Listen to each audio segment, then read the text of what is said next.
a raíz de un desperfecto de un producto para guagua, para los menores de la casa. Andrea Pino, ¿de qué se trata todo esto, por favor? Hola, ¿cómo están? Hola, Andrea. Es muy específico, es un lote de un portachupete de una marca francesa distribuido por Pichintún, que es la marca que además da la alerta, el distribuidor da la alerta porque finalmente este portachupete no cumple con la norma europea y por eso se llama a que los consumidores tomen contacto con la empresa distribuidora. Son 14 aproximadamente, 14 portachupetes que se vendieron y de acuerdo con esta norma europea tienen riesgo de sofocación, asfixia, entre otros. Estamos junto al director del CERNAC para que nos explique esta alerta en particular, pero hablemos un poco de las alertas en general, cuáles son los derechos del consumidor en este caso, la responsabilidad que tiene o el distribuidor o la empresa. ¿Cómo está? Gracias por acompañarnos.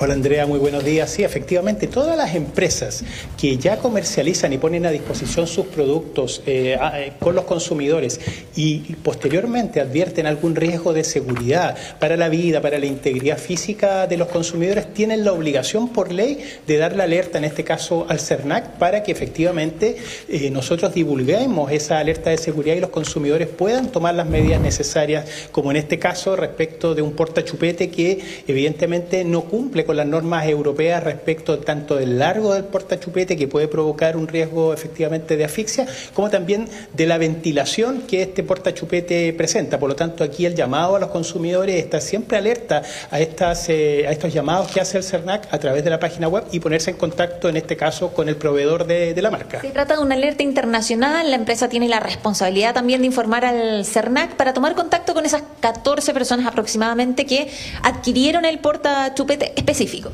Efectivamente, esta es un lote, claro, que se ha comercializado en distintas partes del mundo, particularmente en Chile. Son 30 portachupetes, de los cuales 14 ya están en poder de los consumidores, 16 ya fueron retirados del comercio. Por lo tanto, esas 14 familias, papás, mamás, que compraron este portachupete, que es una marca Moulin Roti, que es una marca francesa de un modelo Tortuga en particular, tienen que ponerse en contacto con la empresa que es Pichintún. Ahí está en nuestra página web cernac.cl los datos de contacto para que le hagan devolución del dinero.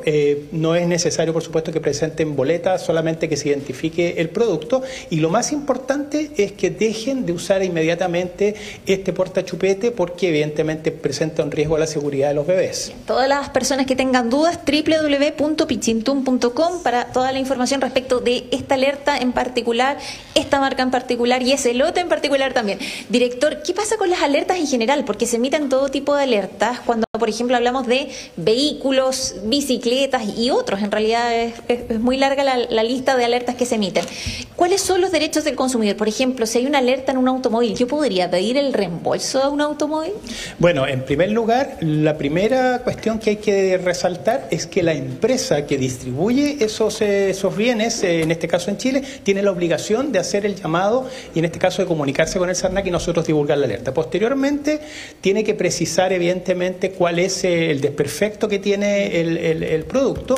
En general, la mayor cantidad, sobre el 70% de las alertas de seguridad son de vehículos. Ahora, son distintos tipos de desperfectos, a veces en el sistema de freno, a veces en la apertura de las puertas, etcétera, y no necesariamente va a suponer el cambio del vehículo, sí la reparación, pero eso es una reparación gratuita completamente en favor del consumidor que tiene que ponerse en contacto con la empresa y lo importante es que aquí hay un desperfecto de seguridad. Por lo tanto, siempre es acoger este llamado porque evidentemente se puede poner en riesgo la seguridad. No tiene que ver esto con la garantía legal propiamente tal, sino que la obligación de la empresa de responder frente a riesgos de seguridad que se presentan luego de comercializado el producto. ¿Y en qué caso yo podría pedir el reembolso? Cuando se trata eventualmente de una falla especialmente grave del producto que inhibe su utilización, como por ejemplo en este caso el portachupete cuya digamos diseño ya no cumple con la norma europea, evidentemente que aquí lo que procede es el reembolso. Cuando se trata de un vehículo, una falla, un desperfecto que al final supone en definitiva que no se puede usar el vehículo, procede entonces el reembolso. Todo dependerá del tipo de falla que la empresa alerte respecto de su seguridad. Director, muchísimas gracias. Ahí está esta alerta en particular, como decíamos, son 14 portachupetes que fueron comercializados Pichintun.com. Esa es la página a la que todas las personas que tienen la duda. Es una marca en particular, es una marca francesa, como decía el director Moulin Routy. Moulin Routy, este portachupete que no cumple con la norma europea y por eso tienen que tomar contacto las personas para, en este caso, solicitar el reembolso. Muy bien, Andrea, interesante información. Le damos las gracias también al CERNAC por emitir estas alertas. Hablamos, fue a fines de marzo, entiendo, me acuerdo, si mi memoria no me falla, que hablamos también de una falla en sillas de autos para menores. Así que aplaudir el trabajo que hace el CERNAC, porque evidentemente a los papás ahí nos preocupa obviamente la seguridad. Estaba medio perdido lo que era un portachupete. Sí, yo le explicaba a Francisco que era un portachupete, que claro, uno lo pone en la ropita de la guaguita y así no se anda cayendo el chupete al suelo, qué sé yo. Ya. Pero interesante ahí todas las especificaciones que hace el director del CERNAC. Así que, Andrea, a ti y a él, muchas gracias por todos los detalles.